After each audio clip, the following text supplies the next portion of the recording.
his book, Letting Go, Dr. David Hawkins explains that the small part of ourselves is attached to the familiar, no matter how painful or inefficient it is. He says that though it may seem bizarre, our self, he calls with a small s, actually enjoys an impoverished life and all the negativity that goes with it. Feeling unworthy, being invalidated, judging others and ourselves, being inflated, always winning and being right, grieving the past, fearing the future, nursing our wounds, craving assurance, and seeking love instead of giving it. Further, he says, one of the biggest hurdles to happiness that we have is the belief that it isn't possible. Too often, we believe that there's got to be a catch. It's too good to be true, it feels like. It can happen for others, but it can't happen for me. And as I read his words, I remember back about 6 years ago when I first began my own personal work with a life coach. She said to me in one of our first sessions, she said, Connie, your biggest problem is that you don't believe you can have what you really want. You don't believe that what you want is available to you. So you settle for counterfeit. And as she said that, her words cut right to my core. I knew it was true. I realized that I'd been settling for living a life of struggle and survival for so many years. And I had stopped believing that the life I really wanted to be living was too good to be, that I was not going to happen for me. I believed that it was too good to be true. It wasn't for me. It was going to happen for everybody else, but not me. And as that truth resonated in my heart as she said it, that sadness just kind of overcame me. Because I had been living that smaller existence for as long as I could remember. I was feeling unworthy. I didn't know my true value and my identity. I was searching for it desperately in achievement and performance, people-pleasing, and approval-seeking, and perfectionism. And I felt constantly judged by others and incessantly by my own inner critic, too, who constantly pointed out my inadequacies and stirred up debilitating fear inside of me every single moment of every single day, it felt like. I felt like I had to struggle and strive to do enough, to have enough, to be enough. Life to me had become about doing whatever I had to do to try to prove my value to myself and others. And the problem with that was that no matter what I achieved or how hard I worked, it never felt like enough because deep inside, I believed I wasn't enough. And living this way created a wake of destruction in my heart, in my health, and in my relationships. And when we're so busy trying to earn our value, our relationship with others and with ourselves too, are reduced to kind of a means to an end. And in my case, I sought what I needed from people. And I thought that people who wanted to be around me too, they wanted something and needed something from me, just like I did them. So I felt the pressure to constantly please and perform, and that never allowed me the freedom to show up and live authentically, or to deeply connect or to enjoy anything or anyone. And the thought that anyone would ever enjoy me was unfathomable to me. It just didn't feel like I was ever going to be a reality. So I didn't give it a chance. And when I was awakened to the truth in my coaching process, I became very aware that every day of my life felt like survival. And I knew it had to change. I was desperate for change because that way of existing wasn't living at all. But all those years I had lived in the deception that true happiness and fulfillment was for everybody else. That it was too good to be true and it wasn't for me. And that because of my bad decisions, because of my flaws, the shame I felt for the mistakes that I had made, and some days for just being me, that my existence was my punishment. And I was just going to have to tolerate it. And that was my lot in life. And I would beg to God in my prayer time, God, oh, why is life so hard? And honestly, real honestly, on some days, I would wake up and feel disappointed that I was still here. I longed for peace inside more than anything. I longed to feel true joy and for feeling connected, seen, known. I longed to feel that I mattered and that I could trust that I was loved and supported and that I was okay and that I was enough.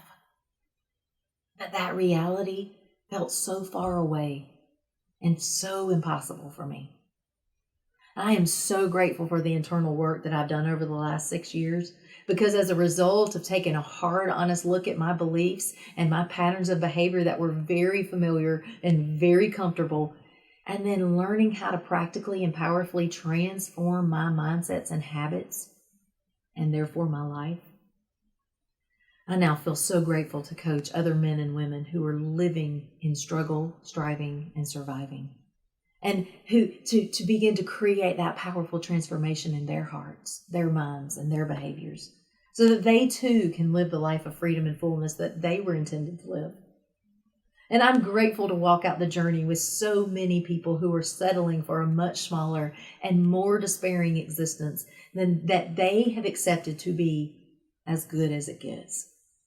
They lie in bed at night in the dark before they doze off, or maybe they wake up in the early alone hours when their mind is still and quiet, and they wonder, is this really all life is? Is this really all there is to life? Where did I go wrong? What am I missing? Why is it so hard? And where is the abundant life that God promises us in His Word? And in their pondering, the disappointment, the doubt, the despair bubble up inside. But they stay stuck because they have no hope or no clarity of direction for creating the powerful change that they so desperately desire. And they just continue to throw cheap imitations at their longing. And they anesthetize themselves with substances or activities that numb their pain or provide temporary relief from their existence. And the days go on, and life goes on, and nothing changes. It's the same stress, the same struggle, again today, all over again. We live the reality of the walking dead. And it's so hard for us to fathom that life can be different when we are stuck in struggle, striving, and surviving. It feels unfathomable for us to feel that who we are is enough, and that we can do what we love, and we can thrive in a life of true fulfillment, deep joy, and inner peace. It's actually countercultural and counterintuitive for us to trust that we are loved and known, and that we are fully supported, to trust fully that our needs and our desires will always be met by our Father God. So instead, what we choose for ourselves, our smaller self, takes over, and we choose to create a much smaller existence for ourselves by striving, struggling, and surviving in the overwhelm, in the burden, in the exhaustion, trying so hard to make things happen for ourselves, working so hard to create that sense of security that we crave, desperately seeking validation and settling for the counterfeit, for the true connection that we're really wired for. And we hope that by doing all of this, that we'll finally feel peace, rest, and contentment for which we so desperately yearn. But this way of existing is a vicious cycle. It's a pattern of thinking and behavior that we don't have to continue. It may be most familiar, and it probably is most comfortable, but it's not all there is. The truth that there is a lie that we're believing that keeps us stuck, in that when we uncover that lie and when we replace it with truth and we learn to live out of that truth, along with interrupting the ineffective patterns of behavior that are no longer serving us, then we can be free to live the life that we were created for, and we can discover and live in true freedom and fulfillment. Hear me, please, when I say this, and take it to heart.